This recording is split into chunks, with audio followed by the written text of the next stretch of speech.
nuevo a los que ya estabais antes y hola por primera vez a los que acabáis de llegar. Perdonad, esta cosa era simplemente por hacer una cosa más divertida e interactiva, lo que estoy intentando, no sé si lo conseguiré porque la tecnología y yo nos llevamos mal. Mi nombre es Milena Gobo, soy la coordinadora del Grupo de Trabajo de Psicología y Dolor de aquí del COP. Espero que os emocionéis mucho con el dolor como me emociono yo y queráis aprender más y trabajar más con él. Y bueno, mi compañera es Laura Grisant, que es la responsable también de su propio grupo. Si quieres, preséntate tú misma. El nombre de tu grupo ha cambiado tanto que... Sí, el nombre de nuestro grupo de trabajo es Enfoque Corporal en la Terapia Psicológica. Yo soy la coordinadora de ese grupo, pero también soy miembro del grupo de Psicología y Dolor, así que siempre los dos grupos están un poco relacionados. Sí. Así que bueno, hemos preparado con Milena esta presentación para, bueno, que un poco aúna los dos mundos. Sí. Esa es un poco nuestra idea, ¿no? Que conozcáis, antes habíamos hablado, los que estabais antes, de técnicas, y esta técnica es una técnica, para algunos seguramente va a ser desconocida, porque todos tenemos más o menos en mente los temas de relajación, pero Laura es muy experta en el área corporal y sabe hacer cosas que no hacemos la mayoría. Así que es una buena oportunidad de conocer un poquito mejor esas técnicas. Bueno, pues sin más, vamos a ver si soy capaz de... poner en pantalla completa, ¿no? ¿Está, no? ¿No está? No. Ah, perdón. Sorry. Ya, mejor. Vale. Bueno, pues en principio esto es lo que vamos a hacer, ¿vale? Vamos a seguir este orden. Vamos a hablar sobre el miedo al dolor, que antes ya os han hecho una poca de introducción Pedro y Anusik, pero bueno, pues os lo voy a contar porque no todo el mundo estaba en la anterior. Y luego Laura os va a contar un poco sobre conciencia corporal y dolor persistente. Y luego vamos a hacer la práctica, que yo creo que es lo más interesante, ¿no? Es lo que hemos venido, ¿no? Un poquito, yo creo que ya para acabar el día, hacer un poquito de práctica, que yo creo que va a ser muy interesante, y explorar estos tres recursos y que podamos tener un feedback de vuestras sensaciones haciendo estas técnicas, ¿no? Yo creo que para los que venís con dolor, pues a lo mejor va a ser una oportunidad de sentiros, bueno, pues a ver cómo se siente esta técnica, ¿no? Vale. Bueno, os invito, para que sea más participativo, a que cojáis con el teléfono ese código, ¿vale? Os va a salir una aplicación, eso se tarda un minuto, ¿vale? Tenéis ese código de evento, porque voy a lanzar preguntas con ello y así no tengo que iros preguntando uno por uno, ¿vale? Lo vamos a ver gráficamente todos a la vez. Cuando estéis listos, decís ya, ¿vale? ¿Vale? Si alguien tiene duda de cómo hacerlo o no sabe, que levante la mano y nos acercamos. ¿Tú no sabes? Vale, venga, pues va Laura a echarte una mano, ¿vale? Vamos a pensar en Homer. Homer tiene dolor de espalda. Hemos hablado mucho del dolor de espalda, por eso utilizo el ejemplo, porque es el más prevalente, ¿vale? Homer tiene dolor de espalda. Este es el hecho. Homer tiene dolor de espalda. Hecho. Esto es incuestionable. Lo tiene. El dolor no se discute. Vale. Homer piensa que cree que ha pasado demasiado tiempo tumbado en el sofá. Vale, ¿qué creéis? O sea, ahí en el tenéis para responder a la pregunta 1, ¿vale? O sea, hay una pregunta que pone pregunta 1 dentro del programa, que es ¿qué creéis que haría Homer, ¿no? ¿Qué haría Homer? ¿Qué pensaría Homer? ¿Cómo se sentiría Homer con esto? Entonces, escribid lo que a vosotros os parezca en la pregunta 1, ¿no? Escribimos vuestra presentación, no sale. Pero no sale... ¡Joder! Madre mía. A ver. Ahora, venga, damos a votar. Poned lo que queráis, lo que os salga. ¿Vale? Id haciendo las respuestas y las enviáis. ¿Qué crees que hará Homer si piensa eso? No hará nada, tomar su paracetamol, venga, seguid, ahí a muerte. Hacer estiramientos. Tumbarse, fijaros qué de cosas ponéis, ¿os dais cuenta? Ir al fisio, ¿Vale? en la cama. Vale. Mira, así es suficiente con lo que tenemos, o sea, podemos... fijaros qué variabilidad, ¿no? O sea, a Homer le duele la espalda y con lo que había pensado, ¿vale? Con la idea de lo que él tenía de Perdón, ¿vale? Es que de verdad, perdonadme porque esto es un poco desesperante para mí. Lo he querido hacer porque es verdad que es muy chulo verlo así escrito, ¿no? Mostrar en el momento. Arriba, ¿dónde? Aquí, vale, sí. No. Ay, qué desesperación. Mira, me encanta la idea, pero creo que nos está complicando mucho la vida. Entonces, estamos perdiendo mucho tiempo y no quiero que lo perdamos. Así que voy a seguir con la forma tradicional, que yo creo que al final... ¿Esta no es? Madre mía, qué desastre. Yo lo he querido hacer para que fuera divertido y lo vierais, pero veo que no ha sido una buena idea. Perdonadme, ¿eh? Vale, a ver, Anusik. Estaba saliendo bonito lo que ponías, porque podíamos verlo todo lo que...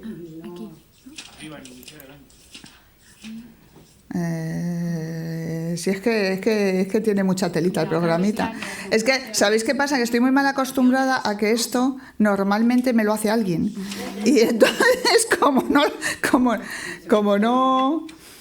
no tengo a quien me lo ponga, pues no sé. A ver. Vale, estamos ahí. Vale, quedarse quieta. Vale, no. Exactamente, es que yo lo que quiero es volver a la presentación, pero por alguna razón no me deja.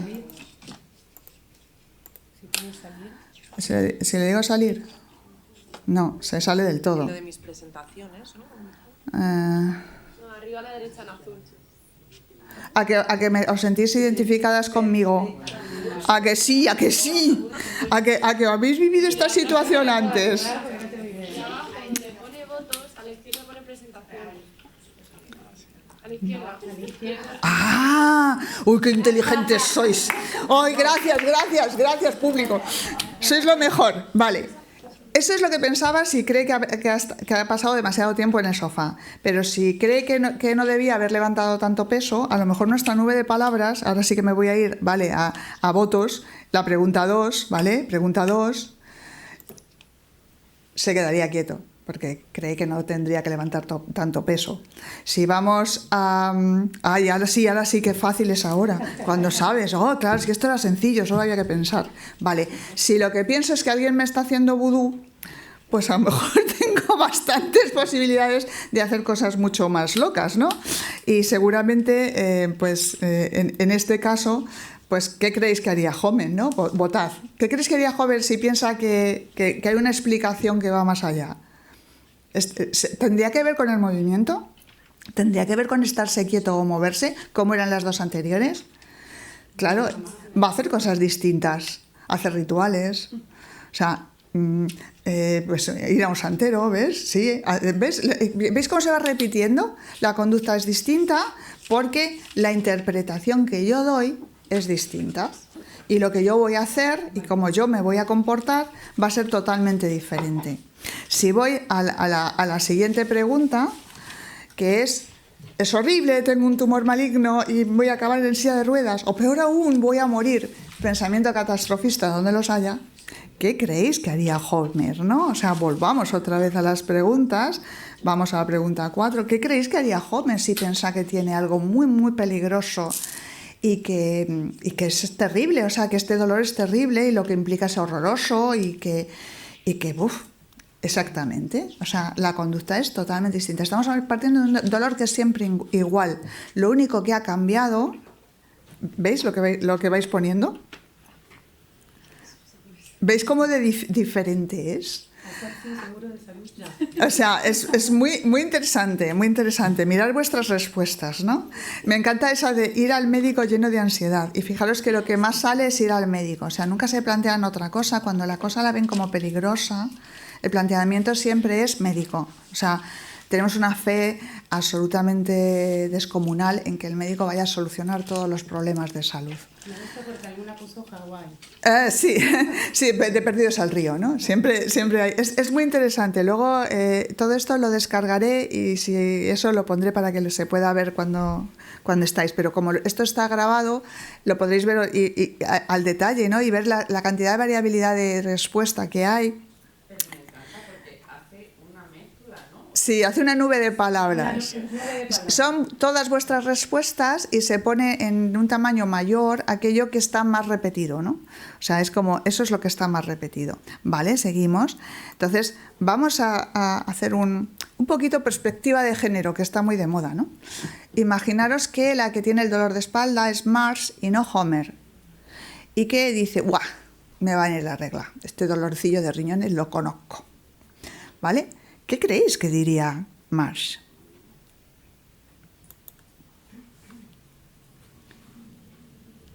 ¿Qué creéis que diría? ¿Qué creéis que pensaría? ¿Qué creéis que haría? ¿Cómo se comportaría Marge?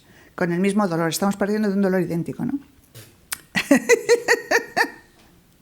Seguir con su vida es lo que me toca, la resignación. ¿Vale? Aquí no pasa nada. Se te pasará pronto. Nada, una lloradita, descansar, me sentaré, continuaría con su vida, ¿vale? O sea, fijaros qué cantidad de opciones que son totalmente diferentes y son todas partiendo de un mismo problema de salud, que es dolor. Estamos hablando del dolor, de ese dolor que todavía no tiene etiqueta. Pero lo que yo voy a hacer con ese dolor que no tiene etiqueta va a variar en función de las atribuciones que yo hago de ese dolor, de las causalidades que yo imagino que están implícitas en el dolor que siento. Y mi comportamiento, y aquí es donde viene la parte interesante, va a hacer que mi dolor crezca o decrezca. No va a ser lo mismo ni para mí, ni para mi entorno. O sea, las cosas que yo voy a pensar con respecto a mi dolor van a determinar mi conducta y mi conducta va a determinar que ese dolor crezca o disminuya. Así que cuidadito con las atribuciones que hacemos, porque las hacemos un poco en función pues, de nuestro sexo, de nuestra edad, de nuestra cultura general, de nuestro entorno, y no nos damos cuenta del impacto que eso tiene en que ese dolor se convierta en una cosa enorme o en una cosa pequeñita, ¿vale? Y ahí tienes la prueba, o sea, qué de cosas posibles podemos hacer, ¿no? Vale, pues siguiendo con esta perspectiva, podríamos estar más loquitos y pensar que una alien se nos ha metido adentro, que es un poco lo que os decía antes Anusik. Podrían pasar muchas cosas, podríamos estar hasta el infinito, pero yo me voy a centrar en esta diapositiva que ya habéis visto antes, que es el modelo de miedo-evitación. El miedo es algo, el miedo al movimiento es algo que tenemos en el ADN. Estamos diseñados para que cuando tenemos un dolor agudo, y lo pongo en rojo y grande, ¿vale? Agudo, el dolor agudo, estamos diseñados para no te muevas, porque el dolor agudo implica que me he roto una pierna, que tengo una lesión y que esa lesión para curar, para que los tejidos curen, necesitan... O sea, si me he roto una costilla, mejor no estés liando la parda. Si me he roto una pierna, no arrastres la pierna por el campo. Si tengo una hepatitis, pues no me conviene mucho estarme dando puñetazos en el estómago, ni haciendo esfuerzos gordos. O sea, cuando hay cosas de lesiones orgánicas agudas, estamos en el proceso agudo, la naturaleza nos ha diseñado para evitar el movimiento, porque hasta que curan los tejidos es conveniente que no nos movamos. Pero ¿qué ocurre? Que ese diseño que tenemos puesto está perfecto para el dolor agudo, pero no sirve nada, y es contraproducente para el dolor crónico, en el que hay implícitas millones de cosas más que si habéis estado en la otra sesión, espero que ya tengáis en la cabeza unas cuantas, y entonces tenemos que romper ese círculo vicioso, en el que yo, porque tengo dolor, lo percibo como una amenaza para mi integridad. O sea, un dolor supone que yo tengo una lesión, eso es lo que tengo en mi sistema límbico, ¿vale? En la parte más primitiva de mí misma.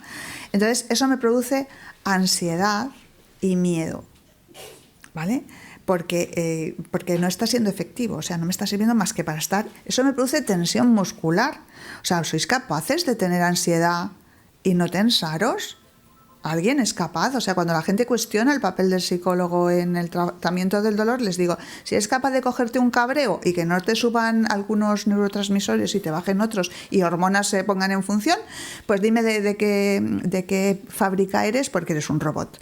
Y entonces pensar que tener emociones no tiene ninguna repercusión dentro de nuestro cuerpo es vivir ajeno a la realidad.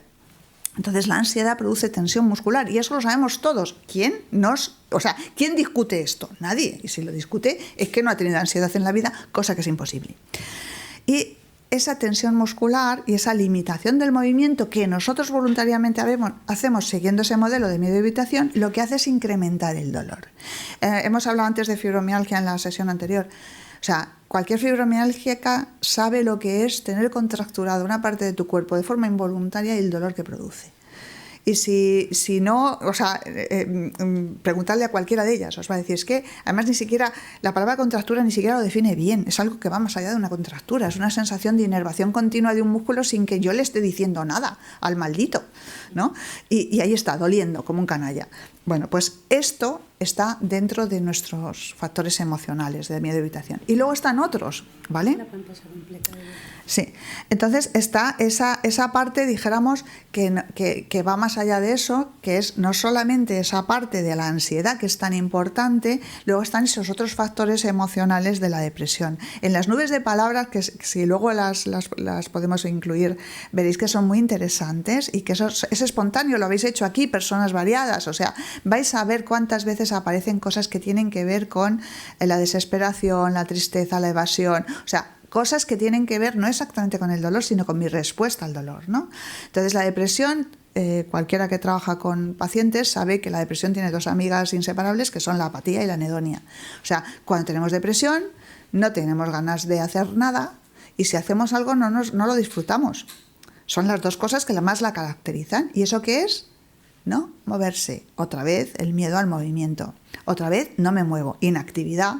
Y la inactividad conlleva discapacidad. Si yo sistemáticamente no muevo algo, eso lo puedo decir en primera persona porque yo he tenido un problema en el hombro y he hecho un hombro congelado por no moverlo y he dicho, wow, esto va mal, no puedo mover el hombro, tengo que moverlo, que consejos vendo que para mí no tengo. Desde que lo muevo y mucho, está infinitamente mejor porque la discapacidad ha desaparecido. ¿Me sigue doliendo? Un poquillo, no voy a decir que no. O sea, me va a doler hasta que me muera, lo tengo asumido, ¿vale? Está roto, tienen cosas mal, pues ya está. Pero no me incapacita. Y el dolor no se incrementa, importantísimo. Yo lo que quiero es que haya menos dolor, menos veces y que esté todo más bajo mi control. Porque si no me deprimo y vuelta a empezar el círculo. ¿Vale? Los círculos estos son peligrosísimos. Entonces, esa inactividad de la que hemos hablado, ¿no? No realizar actividades que se prevén como potencialmente dolorosas tiene consecuencias muy graves. El cuerpo se deteriora progresivamente, se debilita, se discapacita. Tengo un malestar psicológico. Esa frase me parece muy representativa, ¿no? O sea, nuestra autoestima se va a la mierda. Antes una paciente lo comentaba, ¿no? Es que ya no hago las cosas que a mí me gustaba hacer, ¿no? Tanto haces, tanto vales, el hacer. ¡Guau! Y estoy no hago nada. Y luego la merma económica y de bienestar. El dolor genera discapacidad que tiene implicaciones en la vida laboral. Implicaciones muy gordas. No puedo hacer mi trabajo habitual. Bueno, ¿vale? O sea... y lo más importante es que la inactividad no reduce el dolor crónico ni contribuye a que desaparezca. El crónico no, el agudo sí, el crónico no. O sea, no sirve, no es el camino, no hagáis eso. O sea, cuanto más parados estéis, más importante va a ser el dolor en vuestra vida. Y esto, mensaje universal. ¿Vale? Entonces, otra cosa importante, los procesos atencionales. La autoobservación. Esto es redundante un poco con lo que se ha dicho esta mañana. Pero no todos estaban. Pero como no todos estabais, por eso es un poco repetitivo y bueno, pues desde otro punto de vista, ¿no? Yo pongo en azul lo que pasa y en verde lo que me gustaría que pasara, ¿vale? La autoobservación de dolor, ¿no? Este Homer que tiene en la cabeza todo el rato su punto de dolor, ¿no? Hay que cambiar eso por el cuerpo no es mi enemigo. A muchos de mis pacientes les digo, ¿te das masajes? Dice, sí, voy al fisio y me hace y me deja de hacer. Y yo ya, digo, no, espera, borra. Masajes, pero de los de gustito. O sea, de los de gustito, de mucho gustito, ¿vale? Piedrecitas calientes, mimitos, así, que huela muy bien, que haya musiquita. No de esos de me meten el dedo ahí hasta que me da la contractura. No. No tengo nada en contra de los fisios, fenomenal, y hacen su trabajo y para muchas cosas son muy útiles, pero es que mi cuerpo tiene que ser mi amigo. O sea, hago propaganda también. La semana que viene en La Princesa tenéis otra charla que es sobre sexo y dolor. O sea, qué bueno es el sexo, ¿no? Qué bueno es el sexo para ayudarme a no tener dolor, porque me reconcilia con mi cuerpo. O sea, el cuerpo no es solo una cosa que me produce malestar, a lo mejor también me puede producir gustito, para que no sea mi enemigo perpetuo. Luego, la búsqueda de soluciones. O sea, mi proceso atencional es, solo quiero soluciones. Y tengo que cambiar la idea de soluciones por la idea de bienestar.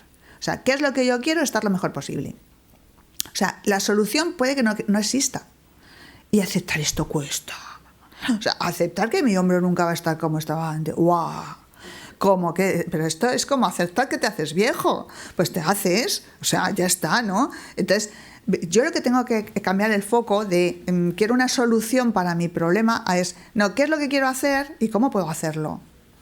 Eso es el bienestar. ¿Qué es lo que quiero hacer y cómo puedo hacerlo? Voy a dejar de esperar es que en cuanto que se vaya el dolor, sigo con mi vida. No, sigue con tu vida y el dolor, pues a lo mejor no se va del todo, pero oye, más pequeño también se hace. Y luego el gasto de energía versus invertir en energía. Esto es una cosa que mis pacientes agradecen un montón. Cuando les digo, mira, hay gente que viene con bidones gigantes de energía, ¿vale? Tienen ahí unos barreños que, las barricas de vino de las bodegas son pequeños para ellos y tienen una energía brutal. Pero tú tienes un chupito, ¿vale? Y con tu chupito no podemos hacer el tonto. O sea, tenemos un chupito. Pues nuestro chupito de energía vamos a invertirlo, porque no estamos para gastarla. Entonces, ¿qué vamos a hacer con nuestro chupito de energía? Que tenemos chupito, porque la mayoría de la gente que tiene dolor crónico tiene fatiga, tiene un montón de cosas más. Vale, tengo esta energía. ¿En qué la voy a gastar? ¿En hacer las camas porque tengo el mandato de que las camas estén muy bien hechas todos los días por la mañana? ¿O echo el edredón ahí como caiga y me salgo un poquito a dar una vuelta, que eso luego vengo yo con un chute del sol que me ha dado? ¿En qué creéis que vamos a usar la energía? Que sea mejor para nosotros y para nuestro dolor. Ahí lo dejo, reflexionad. ¿Vale? Bueno, pues después de esto, que espero que os haya convencido muchísimo, de que un trabajo con el cuerpo y un movimiento es importante, ahora Laura os va a explicar esta otra parte, muy importante también. Sí. Pensad un momento en dolor crónico y qué palabras aparecen en vuestra mente, qué cosas agotamiento, impotencia, un taco. Joder, coño, mierda.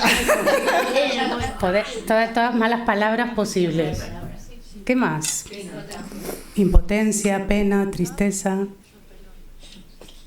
¿Qué otra emoción puede venir? Frustración, ansiedad. ¿Cambio? ¿Habéis dicho? Cambio. Vale. Resignación. Esto va a pasar. Incertidumbre. Adaptación. Ganas de morirse. Condena. A todas las palabras que aparecen. Me hubiese encantado la nube para poder verla con vosotros. Y guardarla, además. Una persona que percibe dolor cuando se mueve puede desarrollar la creencia de que el movimiento implica dolor. Y esto provoca un miedo al movimiento. Y vamos al modelo que explicaba Milena anteriormente, el modelo de miedo-evitación. No ha salido como palabra, pero una emoción importante que aparece frente a un dolor cronificado, un dolor persistente, es el miedo. Y uno de los miedos es el miedo a moverse, ¿verdad? Cuando pensamos en búsqueda de soluciones, Milena antes se refería a cambiar un poco el foco de estar buscando soluciones permanentemente en el sistema médico y encontrar, qué posibilidades podemos tener nosotros para poder afrontar esa situación de dolor cronificado. Y la propuesta aquí en este taller es un trabajo de conciencia corporal. En este trabajo de conciencia corporal se proponen recursos y herramientas que ayudan a cuestionar esa creencia. El movimiento implica dolor y modificar el modelo miedo-evitación, pero desde una exploración personal, siempre respetando las limitaciones actuales y superándolas poco a poco. Os voy a comentar antes de continuar que estas presentaciones las vais a tener, si queréis, nos podéis pedir la presentación como para que no estéis tan pendientes de escribir, ¿vale? Para que podamos estar conectadas con lo que va saliendo, porque me interesa mucho vuestra participación. Entonces, no os preocupéis que nos podéis pedir las presentaciones, después el vídeo va a quedar en YouTube abierto, así que vais a poder verlo y tenerlo a mano, ¿vale? El trabajo de conciencia corporal implica un elemento fundamental que es lo que llamamos la escucha corporal. Escuchar a nuestro cuerpo es escucharnos a nosotros mismos, somos nuestro cuerpo. También es reconocer y valorar las herramientas que nos fortalecen y también darnos cuenta y modificar aquellas tendencias y patrones que nos limitan y muchas veces nos dañan. Cuando empezamos a tomar conciencia y a escuchar a nuestro cuerpo, bueno, podemos también entrar en una especie de camino o de vía de autoconocimiento, ¿vale? Y esta es la propuesta. No es que el trabajo de conciencia corporal nos va a dar una solución completa al dolor, sino que es, bueno, una vía o un camino posible para conocernos más y, bueno, entender que podemos hacer muchísimas cosas para afrontar ese dolor de manera activa, ¿sí? La autoobservación del dolor. ¿Observar el dolor traerá más dolor? ¿Qué pensáis? ¿No? ¿Sí? ¿No? Depende. Depende cómo lo observes. Al prestar atención al cuerpo y a sus posibilidades reales en el aquí y ahora, focalizamos en lo que sí podemos y bajamos el volumen a la sensación de dolor y sufrimiento. Cuando muchas veces en consultas psicológicas se trabaja con la herramienta de mindfulness, que es la atención plena al momento presente, muchos pacientes, y aquí Milena puede contarlo por su experiencia tan amplia en el trabajo con dolor, que las personas dicen, si atiendo al dolor me duele más, ¿no? Es cuando... hay ambivalencia. O sea, el problema es lo que os comentaba antes de usar la herramienta adecuada. No todas las personas responden igual a las mismas cosas. Y, por ejemplo, el tema de la conciencia, yo he desarrollado una teoría, y esta es mía. Yo distingo perfectamente lo que es mi experiencia y mi práctica clínica de lo que dice la ciencia. ¿Vale? Esto no lo dice la ciencia, no hay ningún libro donde lo vayáis a encontrar. Esto es en base a mi propia experiencia con los pacientes. Entonces, yo he observado que para dolores que están en una EVA, conocéis la EVA, la escala visual analógica de dolor, ¿no? Los dolores que están del 5 para abajo responden muy bien a la distracción, muy, muy bien. Los dolores que están del 5 para arriba, sobre todo 6, 7, 8, 9, todos esos dolores que están muy altos, la distracción no les sirve, les tienes que prestar atención. Entonces, si le prestamos atención de una forma en la que la atención no es una atención alocada de pensamiento catastrófico, sino que es una atención guiada de qué voy a hacer con este dolor, cómo lo voy a manejar, cómo lo voy a minimizar, control de mi propio cuerpo. La sensación de control es fundamental. O sea, la diferencia entre que el dolor sea algo que nos produce muchísimo sufrimiento, que sea algo que podemos tolerar, es la sensación de que yo tengo algo de poder sobre él.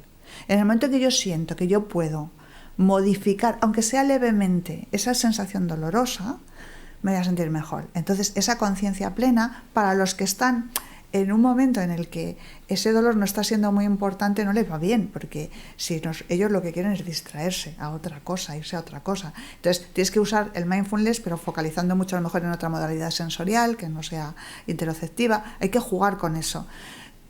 Individualizar, fundamental.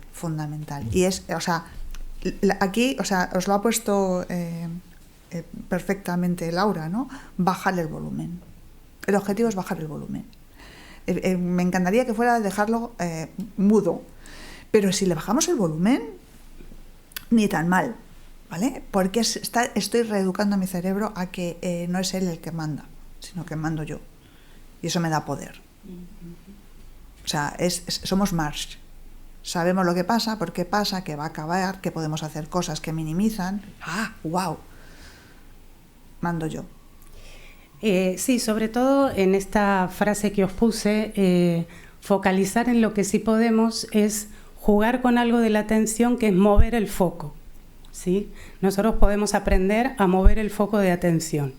Si el foco de atención está puesto todo el tiempo y todo el día en el dolor que tengo, probablemente la percepción dolorosa va a amplificarse. Le subimos el volumen. Si podemos jugar a mover el foco a lo que sí podemos en este momento, probablemente ese volumen baje, ¿no? Esto no quiere decir que el dolor desaparezca, sino que la percepción que tengo de mi dolor cambia, ¿vale? Cuando bajamos el volumen, también en otras situaciones que no son de dolor, y aquí las psicólogas y psicólogos que estáis, probablemente con los pacientes trabajáis, ¿no? De diferentes técnicas y prácticas que lo que hacen es, bueno, mover la posibilidad que tenemos los seres humanos de elegir voluntariamente a qué le prestamos atención, ¿vale? Por eso las técnicas de focalizar la atención, a veces la persona dice, pero si yo observo el dolor, me duele más, ¿no? Entonces ahí esto nos sería contraproducente. Entonces, bueno, movamos el foco. Vamos a ver otras posibilidades que tenemos aparte de lo que nos está ocurriendo a nivel de sensación dolorosa, ¿vale? En situaciones extremas de dolor persistente, la autoobservación y la exploración de las posibilidades reales nos ayuda a revertir la sensación de miedo, impotencia e ineficacia personal. Y transformamos esto, como antes decía Milena, que se percibe el cuerpo ya no como un enemigo, sino, bueno, que pase a ser nuestro propio aliado, a pesar del dolor, ¿vale? La conciencia corporal incluye la integración de diferentes prácticas que facilitan un camino de autoconocimiento y permiten el afrontamiento activo del dolor físico y del sufrimiento emocional. Porque cuando hablamos de dolor físico está involucrado también toda la parte emocional, la parte social, ¿no? Hay muchas variables que influyen en la percepción que tenemos de eso que nos está ocurriendo. No es solo algo orgánico, sino que tiene otras variables que también nos están influyendo en esta percepción dolorosa, si tiene un volumen demasiado alto o podemos aprender a disminuirlo, ¿no? Gasto de energía, invertir en energía. Entonces vamos a hacer juntos una práctica muy sencilla y con las condiciones que tenemos aquí en la sala, que son 3 recursos que podemos utilizar, que están los 3 relacionados entre sí. Los he elegido también porque están como encadenados. Uno son los micromovimientos, lo que llamamos micromovimientos, luego ya explicaré cada cosa, los motores del movimiento y el encadenamiento somático, ¿vale? Entonces vamos a hacer una pequeña práctica. Ahora voy a pediros que dejéis las lapiceras, los papeles, los bolsos. Intentad ubicaros en la silla de una manera lo más confortable posible en este momento para vosotras y vosotros, y ubiquéis un momento la espalda en el respaldo, ¿vale? Vamos a ubicarnos en nuestro asiento. Si no os importa y os viene mejor, podéis entrecerrar un momento los ojos y os voy a pedir simplemente que observéis cómo estáis en este momento. Podéis entornar la vista para hacer una mirada más interior. Sentid los apoyos del cuerpo, qué zonas de vuestro cuerpo están apoyadas, qué zonas están libres, sin apoyo.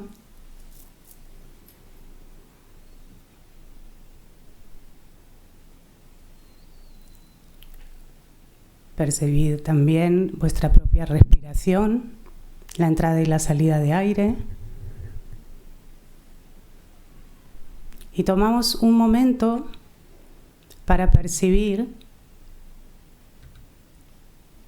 si esa respiración provoca algún movimiento en el cuerpo y en qué parte del cuerpo estáis sintiendo que hay un pequeño movimiento.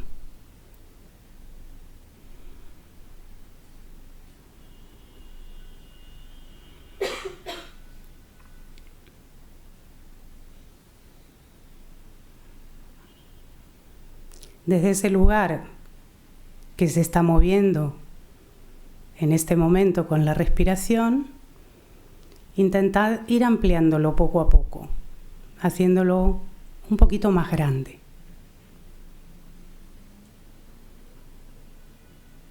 Con una inspiración un poco más profunda, tal vez con una exhalación más larga. Ir probando un ritmo respiratorio diferente.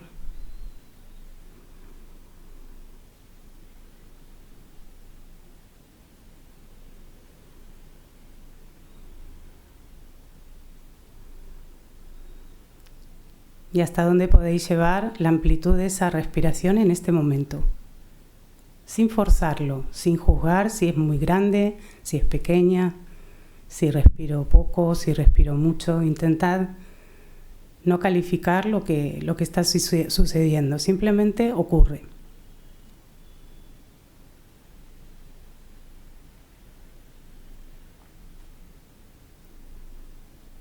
Y volved a hacerlo cada vez más pequeño. Eso, si salen bostezos, sonidos, dejad que surja. Lo que sea, todo está bien. No hay nada que esté mal en este momento. Lo que sucede es...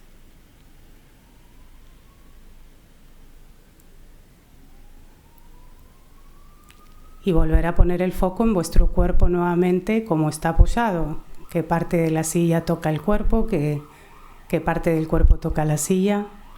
Si los pies están ubicados completamente en el suelo o si está alguna parte del pie apoyando en el suelo y otra está suelta.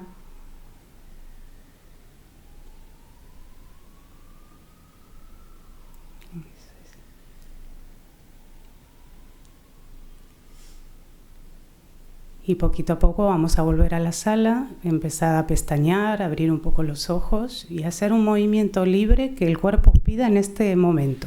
¿Qué os gustaría hacer?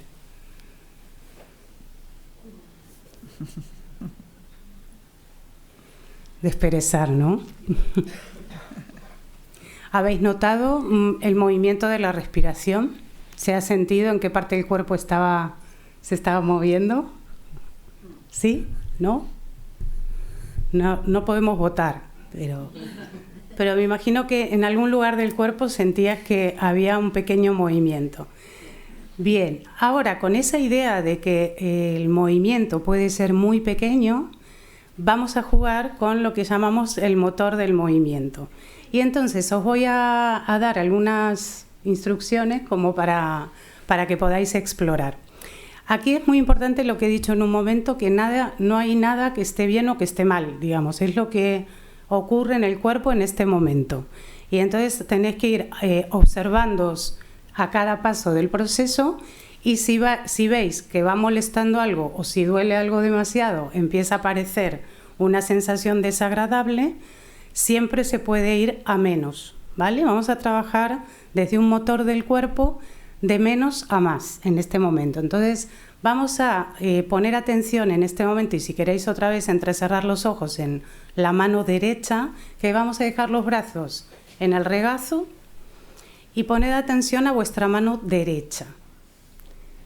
Con la mano derecha vais a percibir en este momento temperatura,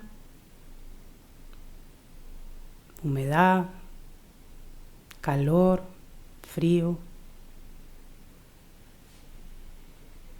tensión, distensión, lo que sea que sintáis. Y con esa mano derecha vais a comenzar a hacer el movimiento más pequeño que podáis hacer con vuestros dedos, con la palma de la mano, con el dorso. Comenzad a movilizarlo de manera pequeña y ese va a ser el motor de nuestro movimiento en este momento, la mano derecha. A partir de la mano derecha vamos a intentar ir ampliándolo poco a poco como antes con la respiración. Ir haciendo un movimiento de los dedos un poquito más amplio.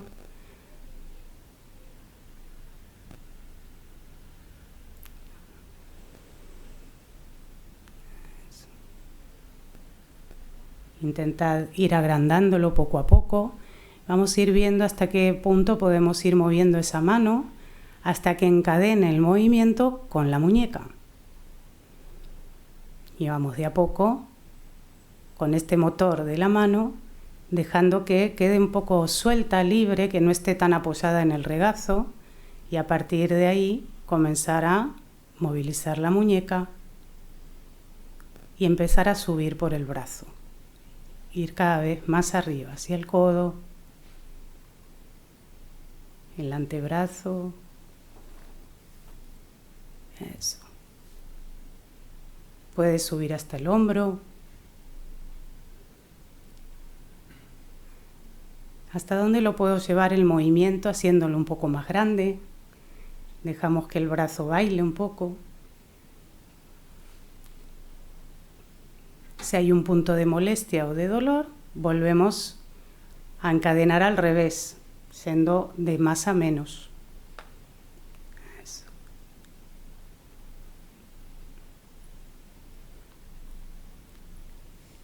Eso, y vamos a ir volviendo desde el hombro hacia abajo. Vamos a poner ahora el motorcito en el hombro. Eso. Y desde el hombro bajamos al brazo, al codo, a la muñeca y nuevamente a los dedos y a la mano. Hasta que quede nuevamente casi con un movimiento imperceptible, que no se vea.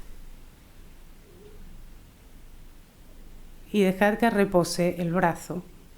Sentid en este momento lo que sea que sintáis en ese brazo derecho, si hay alguna diferencia con el brazo izquierdo, con el lado izquierdo del cuerpo.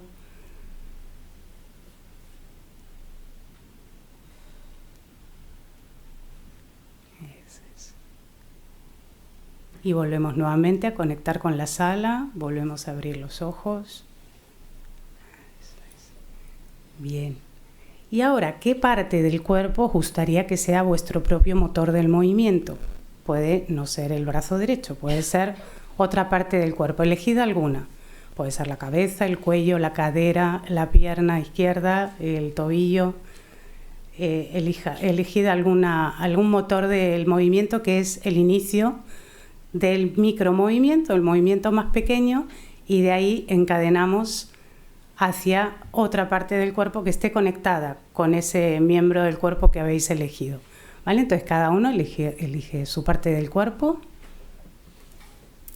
que también podéis observar qué parte se quiere mover en este momento y comenzad por ahí. Si es la cabeza, el cuello, la boca, la lengua, los hombros, el estómago, lo que sea. Y dejar surgir el movimiento pequeño y de ahí vamos encadenando hacia qué lugar os lleva ese pequeño movimiento. Respirarlo también, dejar que la respiración participe y hacerlo un poco más grande.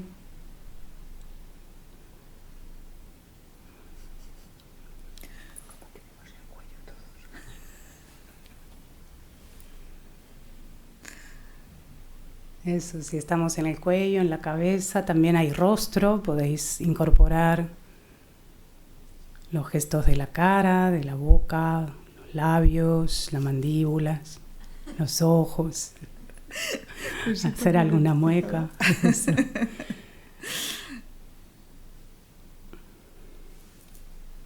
Eso, deja que surja más grande. ¿Hasta dónde lo podéis llevar?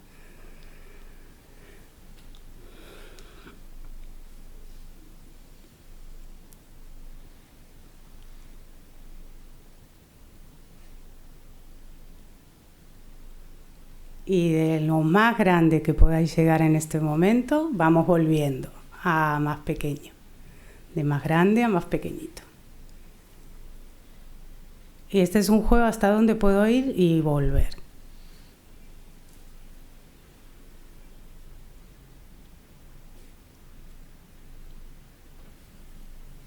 Hay unas que están relajando. Total. Eso, volvemos a la sala, gracias. Que algunas veía que se estaban relajando un montón, que se van a quedar en la silla. Esto lo podríamos hacer así como lo hicimos sentadas en la silla, lo podemos hacer de pie, que no da la sala esta para trabajarlo, pero me hubiese encantado también abrir y que podáis probar motor de movimiento en la cadera, ¿sí? O en la cintura o en las piernas. Podéis jugar con los motores del movimiento, con el inicio del movimiento y el encadenamiento con una música en casa y probar, ¿no? De lo menos a más hasta donde puedo en este momento. Y además, en este momento es la frase clave. ¿Qué es lo que puedo ahora en este momento? Tal vez pruebo mañana y el encadenamiento sea más grande o más largo o tal vez más pequeño, ¿sí? Entonces, vamos a parar un momento y nos vamos a tomar 5 minutitos para que penséis qué palabras os surge después de la práctica. Acá había la votación, pero que no la vamos a poder hacer. En relación a las primeras palabras que surgieron cuando pensáis en dolor que aparecía, ahora qué palabras se aparecen, ¿vale? Pues tomamos un momentito y luego os voy a dar 5 minutos de descanso. Así que si os viene una palabra y la queréis compartir en este momento. Alivio. Alivio salió. Liberación. Relajación. Plenitud. Ánimo. Conciencia. Energía, calma. Qué palabras distintas, ¿no? ¿Verdad? A las primeras. Con un pequeño gesto, ¿no? Que hemos hecho. Así que bueno, quedaros un poquito con estas palabras. Luego, si vienen más, las vamos a volver a compartir. ¿Y queréis descansar 5 minutos antes de continuar? ¿Sí? Para salir podéis desperezar, poner el cuerpo más en movimiento. Si queréis ir al servicio, 3 minutitos nos tomamos. Venga, ahí desperezar un poco. ¿Estamos? ¿Sí? Bueno, micromovimientos. Menos es más. La búsqueda de soluciones, llevarla a la búsqueda del bienestar. Un recurso que tenemos entonces de conciencia corporal que es muy efectivo para ayudar a modificar ese miedo al movimiento es encontrar la dosis mínima de movimiento que el sistema de la persona puede tolerar sin generar una reacción de dolor. Por eso la percepción del movimiento pequeño me da la conciencia de que esto sí lo puedo mover, ¿sí? Si cuando lo muevo empieza a doler o empieza a molestar, voy a menos, ¿vale? Tengo la capacidad de llevarlo a más pequeño. Ah, qué bien, que cierren las... Había mucho ruido. Hace mucho ruido, sí. Los micromovimientos son pequeños movimientos en ciertas articulaciones que ayudan a sentir y comprender mejor el efecto del movimiento. El efecto del movimiento en el propio cuerpo e incrementar la sensación de integración, autoeficacia y control. Que bueno, un poco lo decía Milena, ¿no? El tema de que el control, que podemos hacer algo con lo que nos está pasando. En el contexto del dolor crónico o persistente podemos explorar hasta dónde se puede ir ampliando el margen de movilidad, registrando el umbral de tolerancia en cada momento del proceso. Cuando hablamos de umbral de tolerancia al dolor, estamos hablando de lo que llamamos una ventana de tolerancia, donde podemos manejarnos dentro de un umbral tolerable o podemos ir muy arriba o demasiado abajo, ¿no? Entonces, en esos bordes, si nos autoobservamos y nos autoconocemos, sabemos hasta dónde poder, ¿no? Ir incrementando esa capacidad de movimiento que tenemos. Con lo cual el miedo al dolor ahí disminuye, ¿no? Porque si puedo saber cuál es mi umbral, que además no siempre es el mismo, no es que tenemos un solo umbral de tolerancia, esto va cambiando, depende del contexto, depende de muchas, si hemos dormido bien, si hemos comido bien, depende de muchos factores, ¿no? El factor social también influye. Entonces no es que tenemos control de todas las situaciones, porque no podemos controlar todo, pero sí podemos jugar con esa ventana de tolerancia, hasta dónde puedo hoy y hasta dónde puedo en este momento. Y también, pensar en algo que es importante, que es el autoboicot, ¿no? Si yo puedo ir probando qué movimientos me vienen bien, y cuáles no, bueno, no voy a ir a los que no. O sea, voy a ir a los que sí, ¿no? Es el auto-boicot muchas veces nos juega malas pasadas. Porque, bueno, me voy justo ahí donde voy a, de alguna forma, bueno, los llamamos los sesgos cognitivos, también son, bueno, las interpretaciones que nosotros hacemos. Y, bueno, en el taller anterior creo que hablaban del beneficio secundario, ¿no? Hay veces que nos quedamos con esto del no puedo, que nos trae algún tipo de beneficio secundario.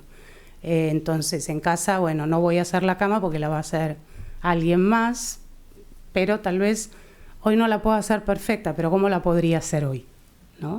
No quedarme en lo que no puedo, sino en lo que sí, qué posibilidades tengo en este momento dentro de lo que me está ocurriendo, porque el dolor es real, no lo vamos a minimizar de ninguna manera.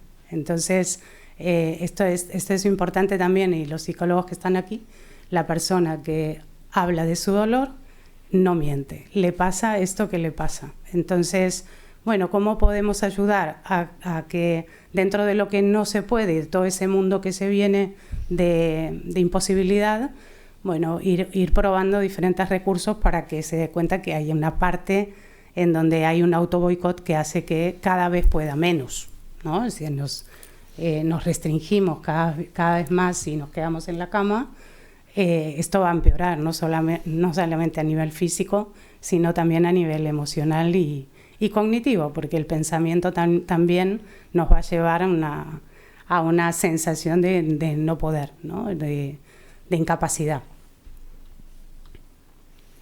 Un movimiento pequeño, lento y continuo aumentará nuestro nivel de vitalidad, haciendo de nuestro cuerpo una fuente de medicina natural.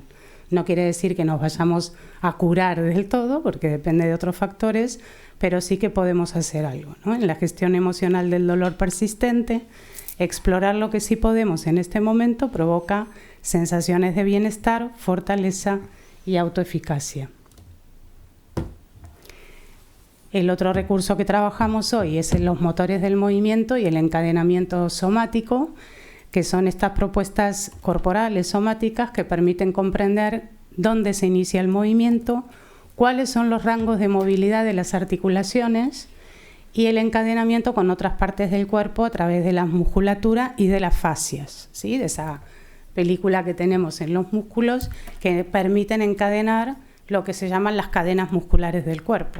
Entonces, hay veces que nos duele el hombro, como decía Milena, y si pongo el motor ahí, en ese lugar, probablemente pueda mover muy poquito, pero tal vez si lo pongo en la mano y lo voy encadenando, el hombro tal vez se puede mover un poco más, ¿vale? Entonces, por eso es interesante el juntar los dos recursos, el de micromovimiento, que es la dosis mínima tolerable en este momento, cómo puedo ir ampliándola hacia otros lugares del cuerpo que están cercanos a ese movimiento que he iniciado y hasta dónde puedo llevarlo.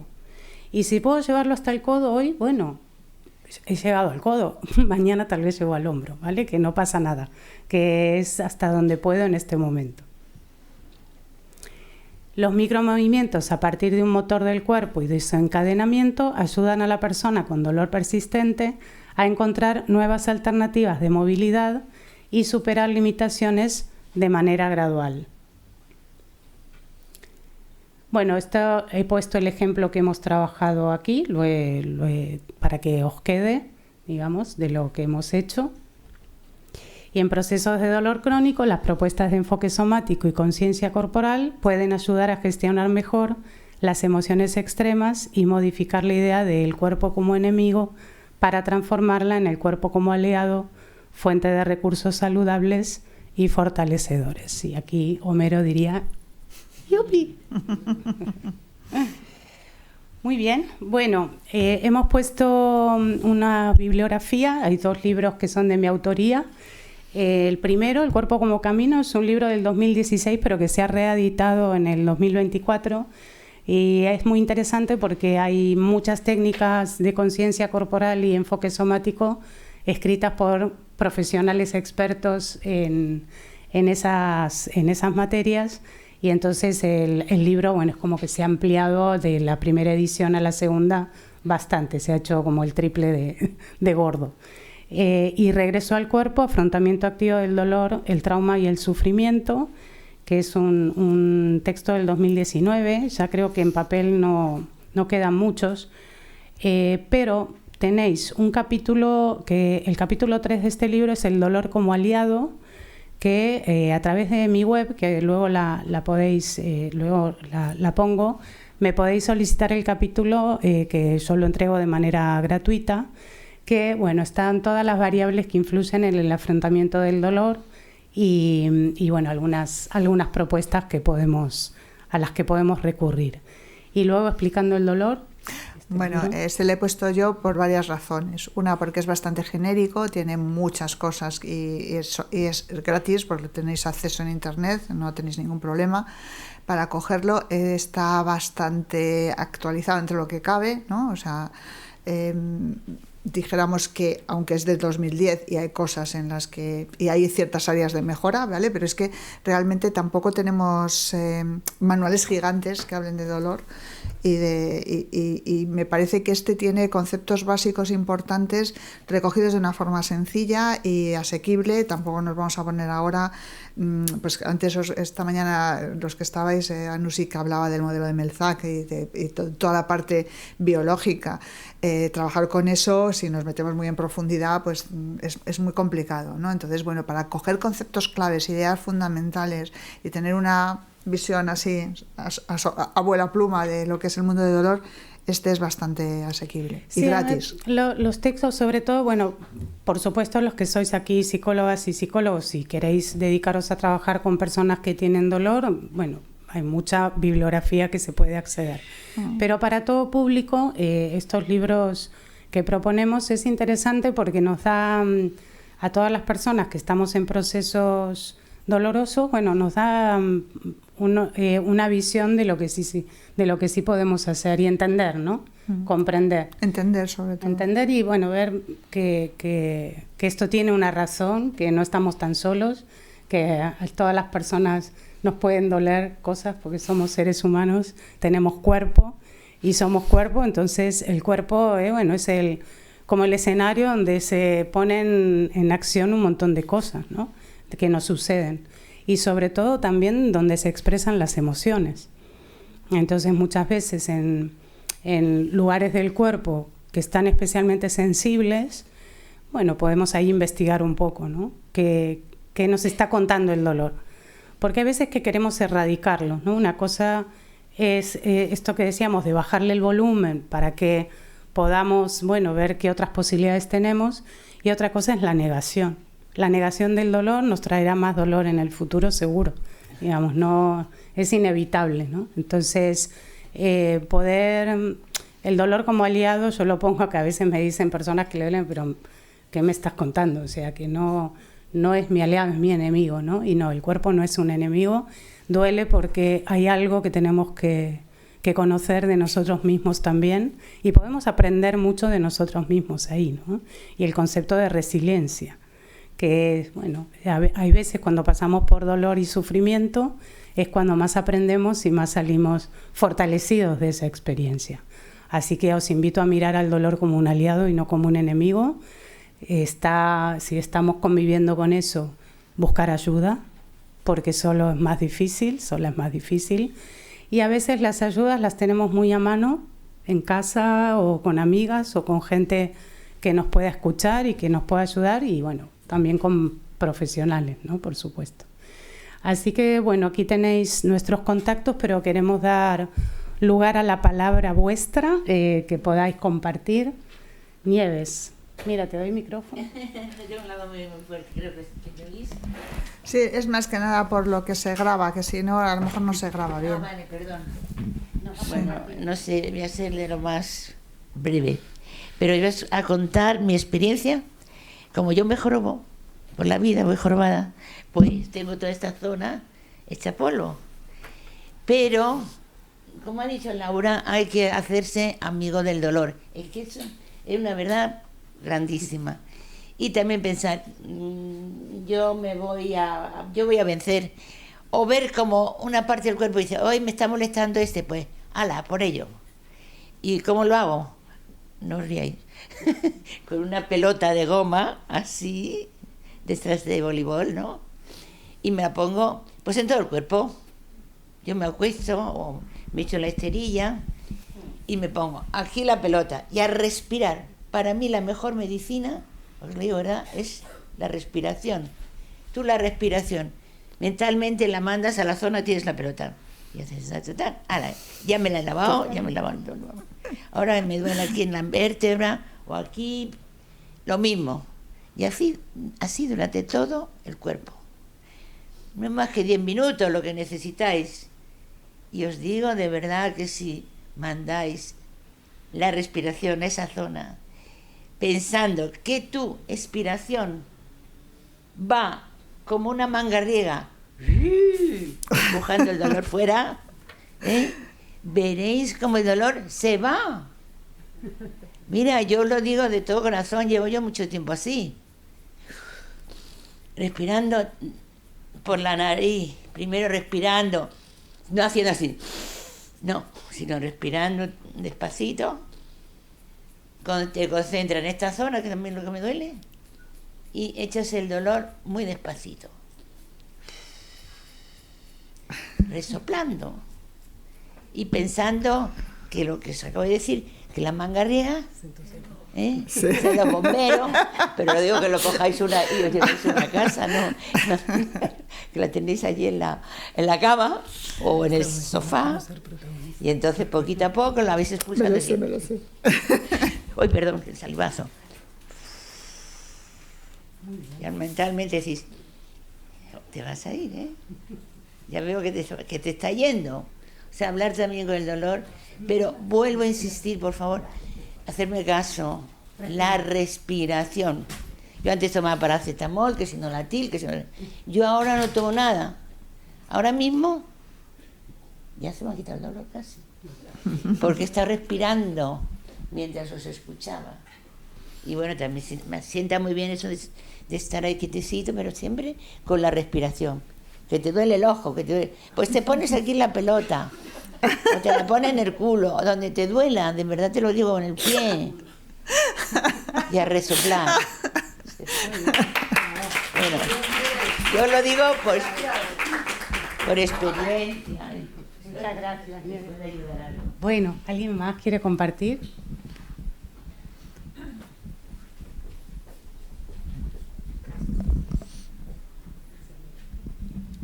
Hola, buenas. Me llamo Cristina y bueno, no estoy colegiada, pero en su momento fui enfermera y siempre me ha interesado también mucho el tema corporal y de los masajes para aliviar los dolores, ¿no? Entonces, bueno, yo sí creo, cuando Milena ha hablado antes, hay una diferencia muy importante entre hombres y mujeres, como abordamos el dolor. Y tiene un componente de género que nos atraviesa a diario.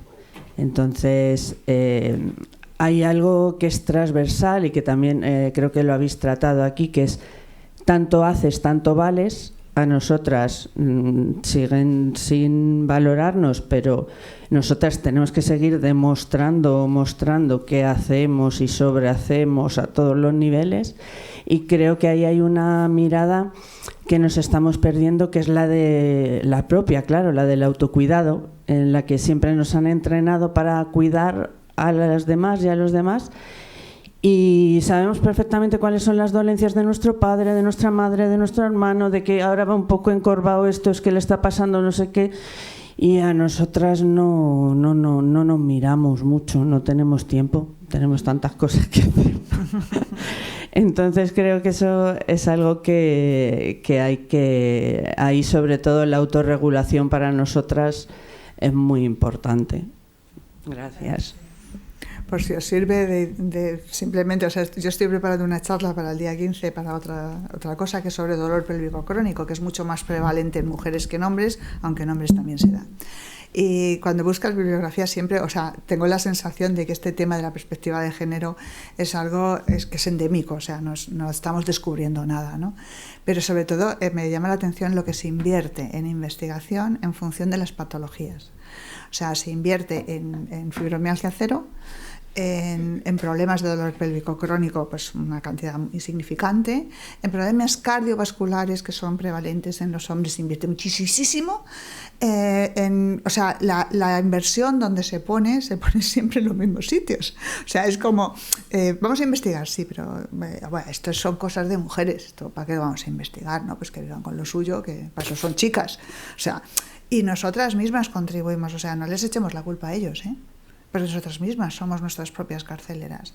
O sea, yo, para que no me veáis como sospechosa, a mí me ponen muy nerviosa las campañas de cáncer de mama. Y las luchadoras y las no sé qué, o sea, me ponen muy nerviosa. Y, o sea, no soy sospechosa, porque yo tengo cáncer de mama, o sea, no soy sospechosa. Pero se nos utiliza muchísimo. Y en medicina también. Entonces, autocuidado, claro que sí. Y si no empezamos nosotras, mal vamos. ¿Vale? O sea, lo que os decía antes, si el psicólogo no se pone en su papel, pues nunca se le dará. Si la mujer no se pone en su papel, pues nunca se le dará. ¿Vale? Okay, o sea,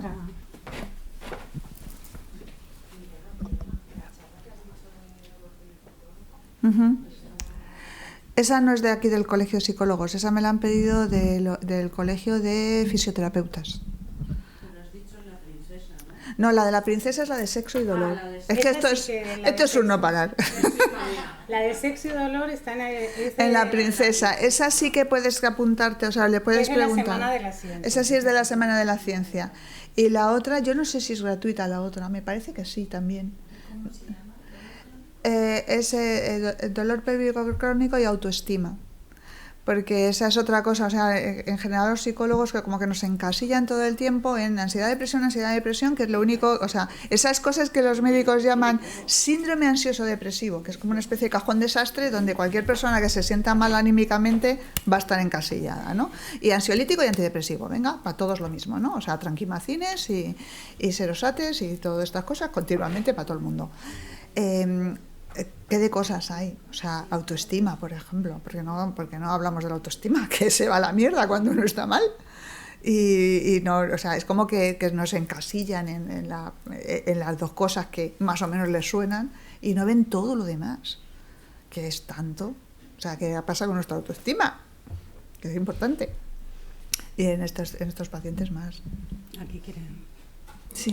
Una pregunta muy sencilla, pero que, bueno, pues antes que comentara ella esta diferencia entre sexos de manejar el dolor, mi pregunta es, ¿los hombres sienten dolor?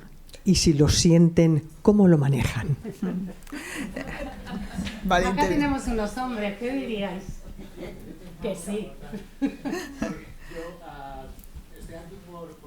Pacientes, él entró por temas de autoestima, psicología afirmativa gay, y primero me vino con problemas sexológicos, luego pasamos a la autoestima y llegamos a una neuralgia occipital, súper incapacitante, pero esto salió como en la cuarta, quinta consulta. Él resiste el dolor, él es fuerte, entonces le cubre toda la cara, es como él ya la describe, es como una máscara de hierro, y digo, claro, cuanto más resistas, más dolor tienes, pero como él tiene tan interiorizado que tiene que ser fuerte, no hablar de ello. Dice, tengo compañeras de trabajo que son todas mujeres y siempre me dicen, David, ¿qué te pasa? Y él, no, estoy bien, estoy serio, estoy concentrado. Entonces, resistimos y aguantamos mucho. Hay respuestas, o sea, en los estudios dicen primero que por supuesto todos tenemos dolor, el dolor no conoce de edad, de sexo, de nacionalidad, sí que hay diferencias culturales y esto es interesante y os lo digo porque a veces nos sorprendemos, ¿no? O sea, para que veáis qué absurdos somos. En la cultura china, que últimamente me ha venido tengo media comunidad china en consulta, tuve éxito una vez y entonces ya pues me vienen todos uno tras de otro. Los chinos el dolor lo manejan de una forma muy diferente a como lo manejamos los occidentales, ¿no? Tienen otro concepto, otra forma de estar. Y una cosa súper interesante, y yo no tenía ni idea, es que ellos creen que los dientes no pueden doler y se hacen las cosas de dientes sin anestesia. Toma ya, ahora, volved a por otra. ¿Cómo os quedáis? Pues eso.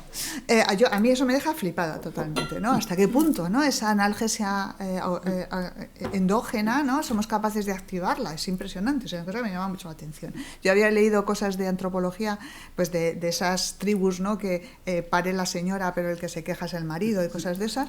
Y siempre había pensado que esto eran fantasías animadas, pero ya, o sea, hay cosas que dices, madre mía, de mi vida, o sea, lo que hace la sensación, ¿no? El famoso efecto placebo-nocebo, ¿no?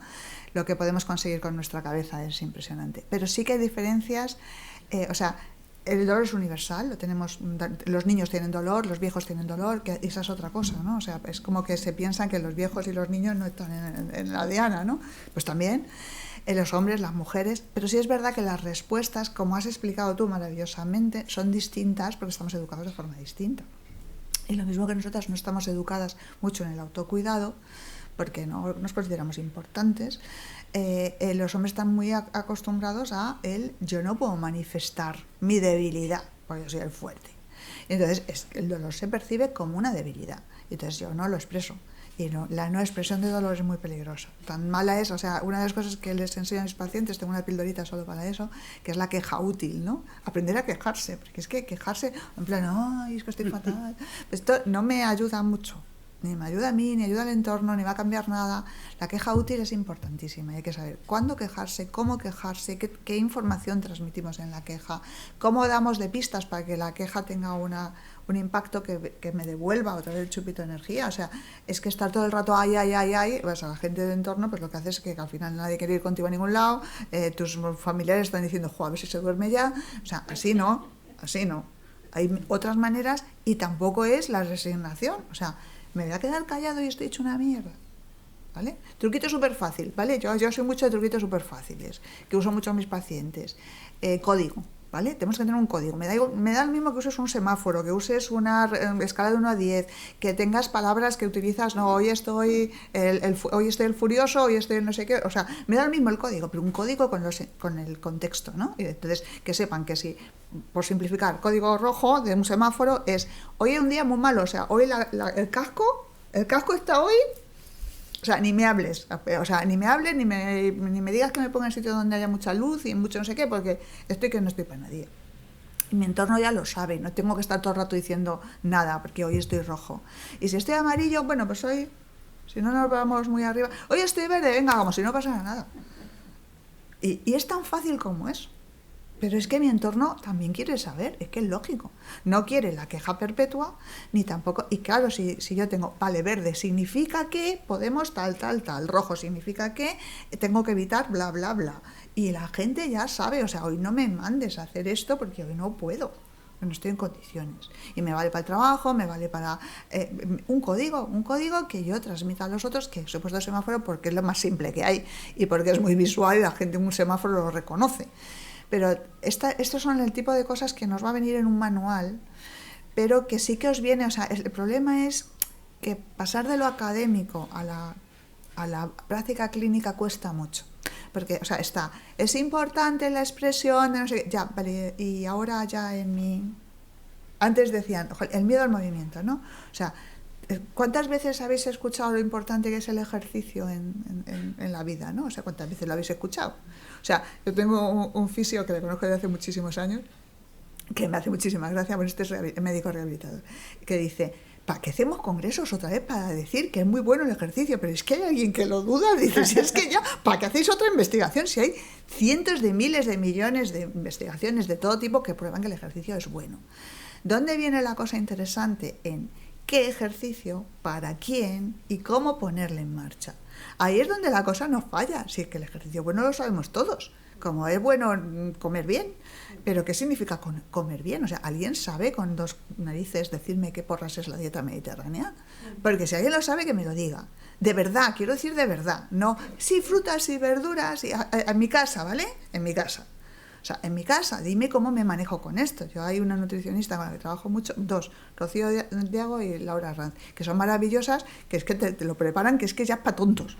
Lo mismo con el ejercicio, cualquier cosa tenemos que pasar de las grandes a vamos a hacerlo. Por eso me encanta lo que hace Laura.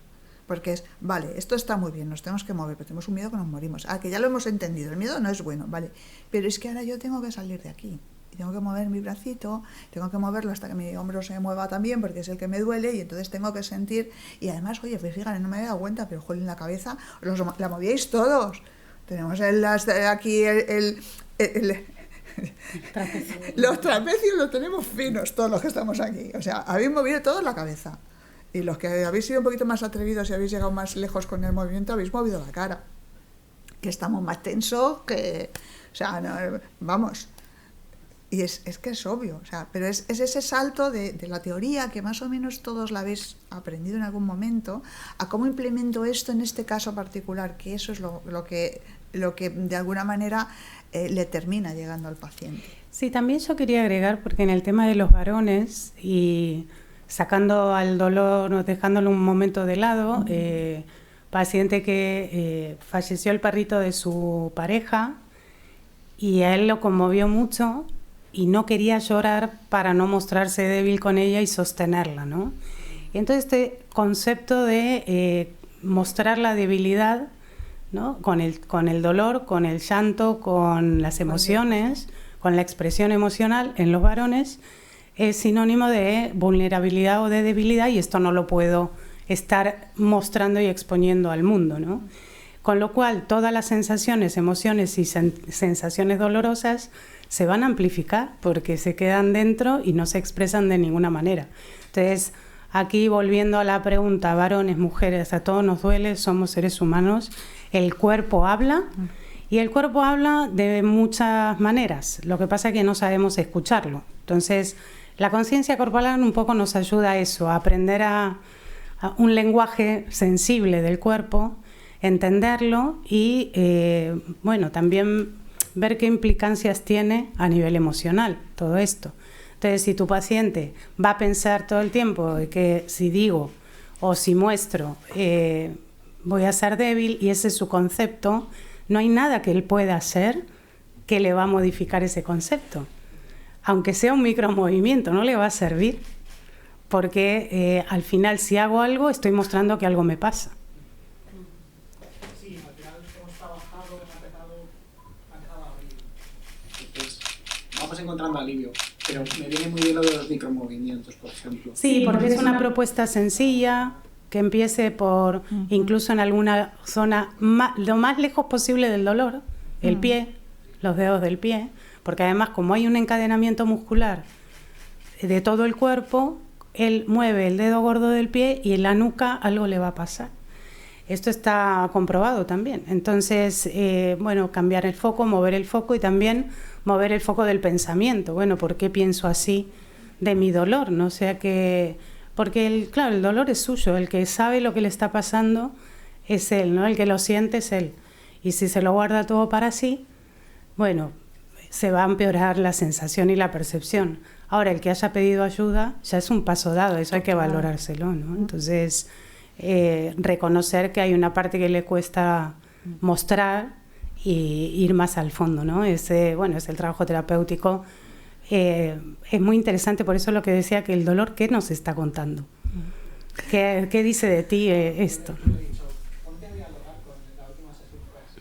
Y es más, el lunes le escribí, le dije, estuve con vosotras y hoy también venía, y le dije que sepas que voy a por herramientas, tal, la próxima sesión empezamos a aplicar. Y dice, estoy muy contento, he empezado a hablar con las emociones que hay detrás, que eran vergüenza, rabia... Claro, es que hay un componente extra, que es el hecho de la homosexualidad, que tampoco hemos hablado de eso, pero yo que he tenido unos cuantitos también homosexuales, tanto chicos como chicas, hay también unos componentes o sea, qué mal lo pasan, ¿eh? O sea, a día de hoy todavía qué difícil es ese proceso, el autorreconocimiento, la expresión a los de fuera. O sea, además es curiosísimo porque casi todos los que yo he tenido en consulta, que son los que de alguna manera la homosexualidad les ha impactado en la vida, vienen de provincia pequeña y se vienen a Madrid porque aquí hay una tolerancia que no encuentran en el entorno. Dice, yo no podía salir a la calle de forma normal como salgo aquí, porque era, o sea, y algunos también el rechazo familiar, ¿no? Entonces, imaginar todo eso, Luego las zonas de dolor crónico, o sea, en las jornadas estas que hicimos hace un par de semanas en Barcelona, hablábamos de casos de esos, ¿no? De casos en los que hay una parte traumática también, ¿no? Que también, no, me acuerdo, tú fuiste la que comentaste, ¿no? Que te estabas trabajando trauma con una de las pacientes, ¿no? Hay mucho trauma también en dolor, ¿eh? También dijéramos que si aceptamos que en la percepción de dolor está interviniendo de forma muy importante la parte neurológica, todos sabemos que un trauma nos altera neurológicamente, ¿no? Estamos hablando de algo, el trauma, a mí me encanta explicarlo así, ¿no? Es como si lo que tendría que ser un recuerdo ya no es un recuerdo, sino que es una vivencia permanente. O sea, yo no recuerdo que me pasó esto, yo revivo que me pasó esto. Y eso es reincidir una y otra vez los mismos circuitos cerebrales con todo lo que eso conlleva. O sea, ¿cómo van a estar esos circuitos cerebrales? Pues en modo alerta perpetua, con toda la contracción que eso lleva, con todo. O sea, si yo tengo cualquier evento y le sumo trauma, o sea, sumar trauma, ya sabemos que eso empeora el diagnóstico. En cualquier cosa, en dolor también. Pero bueno, es que de esto puedo estar hablando hasta que o sea, iros, porque si no... Bueno, una más, sí. Hola. Gracias. Y habéis hecho antes un comentario relacionado con la tolerancia, sí. la famosa escala de evaluación. A mí me genera un poco una duda, porque bueno, he tenido casos de con dolor, y la sensación era la de que ibas, y lo que te hacen en el viaje, es evaluar tu dolor.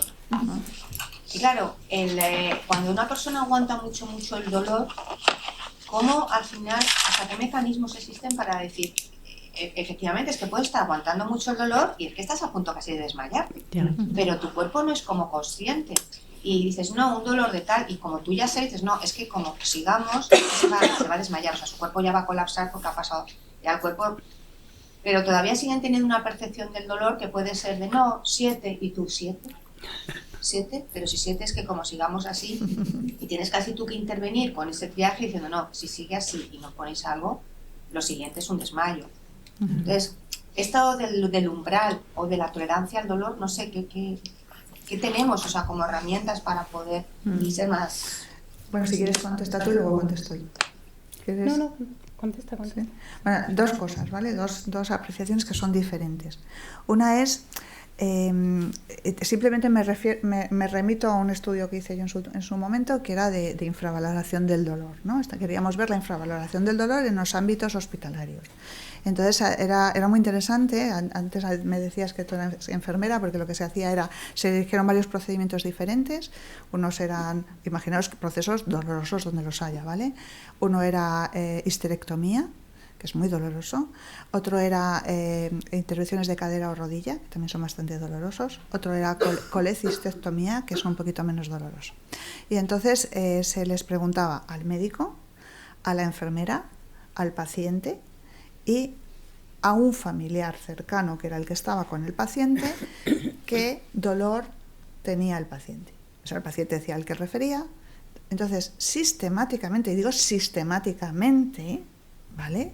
O sea, todos los profesionales infravaloraron el dolor del paciente, o sea, pusieron un dolor que estaba por debajo del que el propio paciente refería, tanto en dolor máximo como en dolor mínimo como en dolor medio, y sistemáticamente los familiares, siento decir esto, sobrevaloraban el dolor del paciente. El patrón oro es el paciente. El paciente es el que dice sus 7, sus 6, sus 5, sus 2 o su 28. Otra cosa es el impacto que tiene un dolor 5 en unos pacientes con respecto al impacto que tiene un dolor 10 en otros pacientes. Y esa parte ya es distinta, ¿vale? O sea, el dolor no es lo único que hay. Es que hay personas, o sea, esto es como la fiebre. Estamos hablando de variables continuas que las hemos convertido nosotros, pues somos más chulos que un 8, en variables dicotómicas o categorizadas. O sea, no hay una...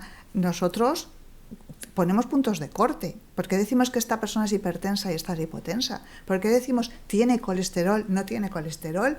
Mañana cambio el punto de corte y receto 100.000 pastillas más. Entonces, ¿dónde estamos? Estamos hablando de variables continuas en las que yo estoy poniendo puntos de corte.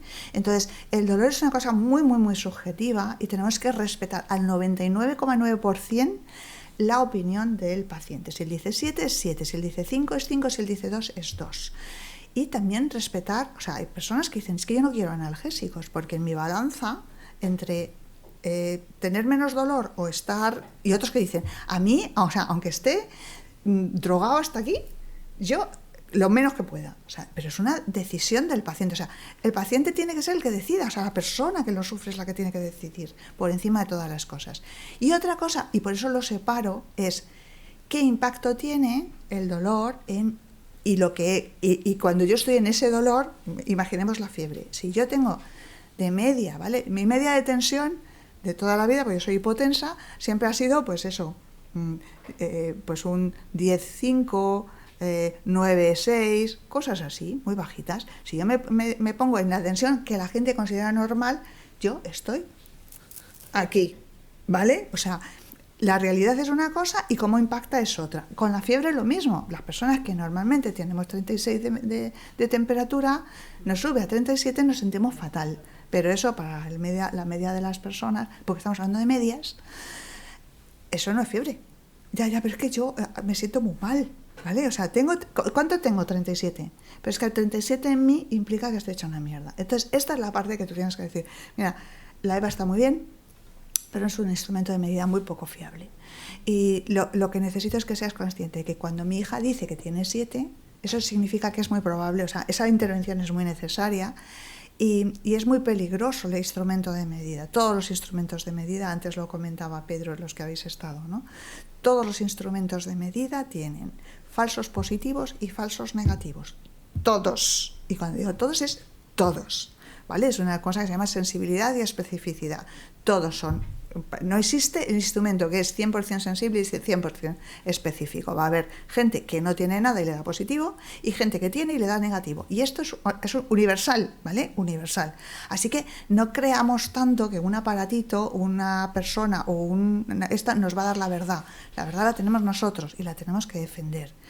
Y no solo tenemos que defender, sino que tenemos que insistir. También otra persona comentaba que su espondiloartropatía cambió en el momento en que le dieron un buen diagnóstico y le pusieron el tratamiento adecuado. Pero es que hay que insistir, porque si tú sientes que nada de lo que te están haciendo te sirve, no te puedes conformar. La esperanza siempre está. O sea, siempre tenemos que mantener una postura no beligerante, pero sí observadora. Y de búsqueda de cosas que me sirvan. No como el único objetivo, pero sí como algo que yo no voy a abandonar. O sea, no va a ser mi meta, va a ser una cosa más de las muchas que yo voy a tener en cuenta. Yo, por suerte, he vivido muchos cambios en medicina a mejor. O sea, hay muchas cosas, muchas patologías que se tratan ahora mucho mejor que antes. O sea, y otra cosa, y para agregar nada más, el autoconocimiento, ¿no? Y si ese 7, tú como profesional ves riesgos, bueno, poder hacer psicoeducación y trabajar sobre los riesgos también, y la autorregulación. Entonces, en un umbral, las escalas y las medidas son al final muy subjetivas, la persona está refiriendo algo. Y en ese 7, bueno, ¿qué podrías hacer con esa escala, ¿no? ¿Cómo te puedes mover ahí, ¿no? Y el autoconocimiento. Por eso todo lo que podamos hacer para aprender de nosotros mismos más nos va a permitir saber hasta dónde puedo ir y qué puedo hacer. Uh-huh. Si el profesional ve un riesgo ahí, ¿no? Que está llegando a un borde peligroso, vamos a ponerlo así, porque es tu percepción como profesional de eso, poder comunicarlo, ¿no? Bueno, si caminas por esta cornisa, puede ser que caigas para un lado o para el otro. Vas a correr ese riesgo, a pesar de que el umbral y su percepción sea que está muy lejos de la cornisa, ¿no? Por eso yo creo que el tema del trabajo sobre el autoconocimiento es tan importante, porque al final la persona sabe de sí misma y puede transmitir lo que está sintiendo, y tú como profesional decir, bueno, en ese lugar estás en un borde, puede pasar hay un riesgo, ¿quieres correrlo? Y también la persona tiene derecho a correrlo, ¿no? Y ahí veremos como profesionales qué hacemos. No es fácil, pero lo más importante es que los estamos cuidando. ¿Hay una pregunta allí? Sí, bueno, yo soy muy joven, pero soy paciente y llevo ya 8 años. Sí. Con dolor crónico. Entonces, desde el principio yo con una duda que me gustaría conocer vuestra opinión, incluso la de los compañeros. Está claro que el dolor crónico afecta en mayor parte a las mujeres, pero mi duda es porque, como bien ha comentado el compañero, los hombres tienen ese sentimiento impuesto de que son fuertes y por eso no van al médico y por tanto se diagnostica menos el dolor crónico, o por otro lado es porque a las mujeres cuando vamos tardan más en diagnosticarnos, porque yo por ejemplo en mi caso, que era un daño mecánico que se veía totalmente en las pruebas, tardaron 1 año, porque era vete al psicólogo, vete al fisio, no tienes nada, o sea, y era como, o sea, no, se me está durmiendo la pierna, o sea, de verdad no estoy loca. Entonces, ¿cuál es vuestra opinión? ¿Es porque de verdad nosotras no se nos da esa credibilidad desde un principio? ¿O porque ellos no van hasta que ya están verdaderamente mal? Puede ser un poco largo. Ahí son correctas. O sea, es que las dos cosas pasan. O sea, por salir un poco del dolor, con el mismo problema cardiovascular, idéntico, clavado, ¿vale? Se hacen mucho más procedimientos en hombres que en mujeres. Porque primero se detectan menos, porque hay muchas cosas que son silentes. Entonces al hombre sistemáticamente el hombre ha estado mucho más en el mercado laboral que la mujer, en puestos además mejores que la mujer, han hecho reconocimientos médicos en el trabajo, la mujer no. La mujer cuando vaya está muy cronificada, o sea, ya están crónicos, no están agudos. O sea, es mucho más fácil que una mujer pase de agudo a crónico, porque no se la trata. Y luego lo otro que has dicho, ¿no? Las patologías dolorosas de las mujeres enseguida se atribuyen a su condición de mujer. Es muy fácil poner esa etiqueta, muy fácil. Y ya no te quiero decir nada la facilidad con que dicen, o sea, que existía una categoría que todavía muchísimos profesionales siguen hablando de ella, que es el dolor psicológico. El dolor psicológico no existe.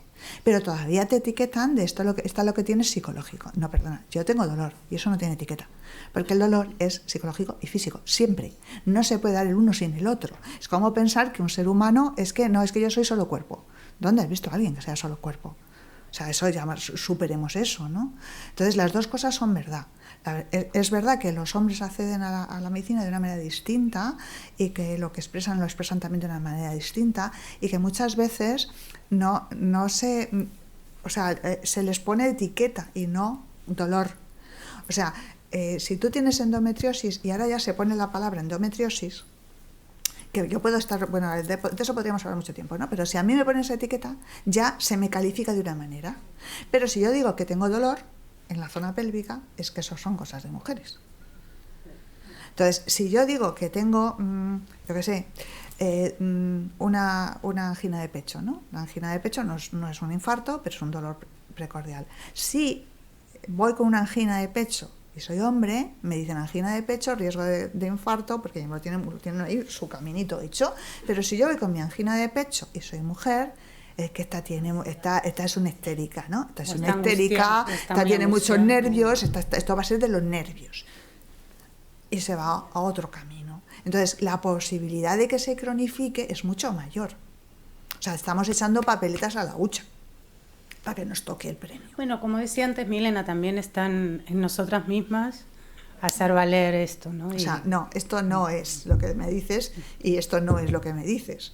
O sea, vamos, es que tenemos que ser nosotras, si no lo hacemos nosotras, ¿quién? Por ahí, Ana, perdona, que estaba ahí primero. Oye, estáis con mucha curiosidad, sí. Me gusta, vale, me gusta. Las últimas. Un temazo. Que yo quería ver si me podíais ayudar para reconducirme en la infravaloración del dolor masculino sin llevarlo a que es una hipocondria. Porque yo creo que en ocasiones a mis parejas incluso me ha valido, o sea, hay una demanda tan grande de atención que realmente no sé valorar de manera objetiva qué es lo que ocurre en ese momento. Es muy difícil esto que Sí, lo que planteas. dices, para empezar, o sea, tendremos que ver de dónde viene tu prejuicio. Eso para empezar, ¿no? O sea, de dónde viene tu prejuicio, porque eso tiene una historia, seguro. Y vuelvo a decir lo de la individualización, ¿no? O sea, todas las parejas son hipocondríacas. No. Algo pasa. Una puntualmente. Claro, o sea, todos los dolores... Una son de- especialmente. Claro, eso es lo que yo llamo hacer diagnóstico diferencial, ¿no? O sea, diagnóstico diferencial. Esto es un concepto muy médico, ¿vale? Los médicos lo usan mucho, los psicólogos lo usamos menos, ¿no? Pero es un poco distinguir entre varias categorías que se parecen entre sí. Bueno, los psicólogos también lo hacemos, ¿no? O sea, hacer un diagnóstico diferencial. ¿Esto qué es? ¿Un trastorno facticio? ¿Es un psicosomático? ¿Es un no sé qué? ¿Es un no sé cuánto? ¿Qué es esto? ¿No? Ponerle un poquito la etiqueta. Entonces, cuando hay hipocondria, que también yo veo hipocondríacos también, ¿eh? Una cosa no quita la otra. Y algunos muy graciosos, tengo que decir que los hipocondríacos son muy graciosos. Y además hacen una cosa súper interesante. ¿Conocéis la derivación de síntoma? ¿Os suena? Derivación de síntoma. Cuando estás trabajando, o sea, la demanda es porque tienen una disautonomía y les ha mandado el neurólogo. Y entonces te vienen con su disautonomía y tú trabajas la disautonomía y le explicas y tal y cual. Y entonces de repente hay un momento en que como está mejorando mucho de la disautonomía y él necesita estar enfermo porque tiene y tú todavía no has llegado ahí porque no te ha dado tiempo, empieza a decir, ahora lo que me noto es que tengo como una cosa así del estómago, digo, ajá, digo, te he pillado, digo, estás haciendo derivación de síntomas y se queda así. ¿Qué? Digo, que tú necesitas tener algo en lo que engancharte para otras cosas. Digo, vamos a trabajar esto. Y ya les meto caña, ¿no? Pero no puedes confrontar el primer día con eres un hipocondríaco. O sea, para él eso es real. Bueno, y otra cosa que no es como una recomendación, de también ver cuál es tu propia umbral de tolerancia frente a eso y tus límites, ¿no? Que es un trabajo personal. Hasta dónde puedes ayudar, hasta dónde no. Y si hay mucha demanda, poder poner límites es fundamental. Total. Última. No, era sobre lo que estabais señalando, que al final nosotras tenemos que validar el dolor nuestro y cómo defenderlo. Pero yo creo, y hablo pues porque soy mujer y hablo de eso, creo que nos invalidan mucho en el médico y claro, cuando a ti te dicen 2 años, oye, no, es que lo tuyo es ansiedad, es que no tienes nada, claro, al final dices, joder, es que estoy loca y no tengo nada. ¿Sabes? ¿Cómo que te lo crees? Claro, entonces sí, te defiendes, pero llega un punto que dices, vale, no me puedo defender porque si claro, tanta pero gente es que, ¿qué significa exactamente no tienes nada? Que ellos no lo ven, pero que no lo vean no quiere decir que yo no lo tenga. no tienes nada, ha sido una endometriosis profunda en los 2 ciáticos. Claro, a lo mejor hasta tienes quistes de chocolate y se te está yendo los riñones. Si tú estás convencida de que algo te pasa y el profesional te dice que no, primero tienes derecho a cambiar de profesional. O sea, hay un derecho que tienes como paciente de pedir otro. Ahora, ¿qué pasa cuando pasamos de uno a otro y todos nos dicen lo mismo? Y ahí hay muchísimos casos de dolor cronificado que se hacen como una bola de profesionales y es interminable, ¿no? Y sí, es un mundo muy complicado, de verdad, yo os comprendo. Es desesperante, sí. Turismo hospitalario, Turismo porque dice, claro, ya veo que tienes que elegir uno, o sea, que te quitan y te coartan y no te tratan el resto. Yo hay veces que a mis pacientes les digo, mira, vamos a hacer una cosa, ¿vale? Como vamos a empezar a trabajar y vamos a trabajar de otra manera y vamos a hacer otras cosas, te voy a pedir que te des vacaciones. Dice, ¿vacaciones? Digo, sí, vacaciones de médicos. Digo, porque mira, me has dicho que el martes tienes al gastroenterólogo, el jueves tienes al cardio, luego tienes que ir a hacerte una analítica, luego te han pedido una resonancia, y luego además, digo, estás viviendo, o sea, queremos sacar el foco, tenemos el foco, pero vamos, ahí, el foco, el teatro es poco para el foco que tienen puesto. O sea, vacaciones de médico 3 meses, solo 3 meses, y empezamos a trabajar. Y luego, cuando estemos trabajando, pues ya me dices si te merecía la pena pasar por todos esos procedimientos, ¿no? Porque a veces, o sea, está estructurada la medicina de una forma tan fragmentada que el derma no sabe nada de ojos, el ojos no sabe nada de huesos, el huesos no sabe nada de estómago, y entonces si tengo yo una espondiloartropatía, por poner un ejemplo, alguien que no escuche, pues una uveitis, fíjate, tiene una uveitis, esto al oftalmólogo, y el oftalmólogo le trata la uveitis sin tener en cuenta que además de la uveitis, pues resulta que tiene un problema de enfermedad inflamatoria intestinal y le duelen todas las articulaciones. jolín, pues si sumo esto, más esto, pues a lo mejor tiene una autoinmune. Pero como solo estoy viendo un cachito, le casco esto para los ojos, le casco esto para el otro, le casco esto para el otro, y el paciente no avanza. Y entonces de repente llega a un sitio donde alguien la ve entera, bendito Dios, y entonces dice, pues mira, si sumas todo esto, te sale 27. Y el 27, pues con esto va a ir mejor. Qué difícil es conseguir un médico que haga eso. Tal vez en algunas unidades de dolor que trabajan de manera interdisciplinar. Yo soy muy escéptica con las unidades de dolor. Ya lo sé, pero bueno, tal vez es mejor que un médico suelto, ¿no? Que sí, hay pero veces es que también son súper intervencionistas, todo lo arreglan pinchando. ¿No hay ninguna que se salve en Madrid? Te diría que la única... de unidades de dolor y de neurólogos es una fiesta, ya no sé dónde ir. Es una fiesta. Lo sé. La fiesta de Halloween. Lo sé. Todos me mandan a Barcelona, voy a tener que cambiarme, efectivamente. Es que, a ver, en determinadas áreas es que es una diferencia tan grande que es lógico. Y ya si vamos a ponernos ante Sueca. Bueno, vamos a terminar aquí. Sí, chicos, agradecemos muchísimo algo, y bueno, hasta la próxima. Muchas gracias. Muchas gracias, chicos. Muchas gracias a todos.